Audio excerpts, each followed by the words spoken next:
St.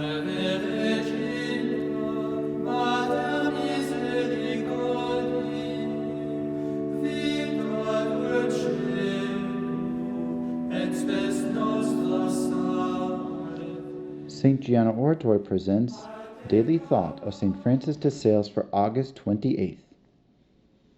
The glorious St. Augustine, in speaking of effective love, said a sentence that we should engrave on the doors of our rooms, or better still in our hearts. My God, if we were to love you alone, you in all things and all things in you, how wonderful that would be. O glorious Saint, do you wish that we should love nothing but God? Should we not also love our neighbor, friend, and enemy? Yes, but in God and for God. Indeed, this is true Christian love. Now, this is something that should be preached publicly. From the life of St. Francis de Sales.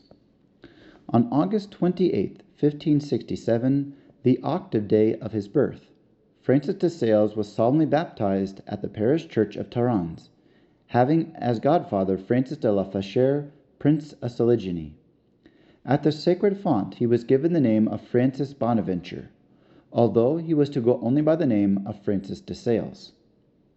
For the baptism of this dear child there was a grand feast at the castle of Sales, and it was a day of great charity, since from dawn to late evening generous alms were distributed at the gate of the castle. Our saint used to commemorate this day every year with great devotion, solemnly renewing his baptismal promises. He recommended this devotion to his spiritual children, because the day of baptism, he used to say, is the real birthday to the gift of eternal glory. He also took special pride in the fact that he was made a son of God on the feast of St. Augustine, because he had a great love for this outstanding doctor and light of the Church.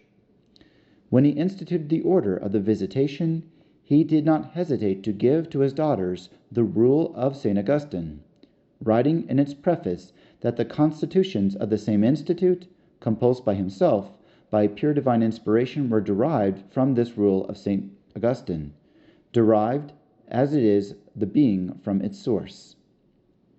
He prescribed that his religious should solemnize the feast of St. Augustine as one of the major feasts of the year, with a fast prescribed for its vigil.